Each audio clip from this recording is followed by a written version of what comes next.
देशात हिंदूंची लोकसंख्या घटली। हिंदू धर्मांची लोकसंख्या 7.8% घटली। मुस्लिमांच्या लोकसंख्येमध्ये 43% वाढ। 1950 ते 2015 दरम्यान हिंदूंच्या लोकसंख्येत घट। EAC-PM अभ्यासातून आता ही माहिती समोर आली।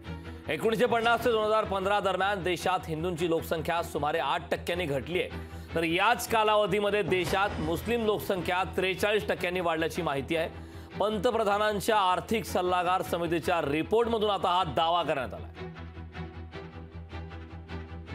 1950 पासून 2015 पर्यंत भारतामध्ये हिंदूंची आबादी 8% घटली आहे, त्याच्यामध्ये कमी आली आहे। तर हे जगात सिर्फ हिंदूच करू शकतात। हिंदू समाजला, हिंदू धर्माना, व्यक्तींना माहित आहे की जास्त जनसंख्या जगासाठी किती हानिकारक आहे। आणि हिंदू समाजाला हे पण माहित आहे की छोटा परिवार सुखी परिवार। हिंदू समाजाने सदैव जगाला एक संदेश दिला आहे, एक मेसेज दिला आहे, मोठा रोल जगामध्ये प्ले केला आहे। हे दुसऱ्या धर्मांना शिकायची गरज आहे।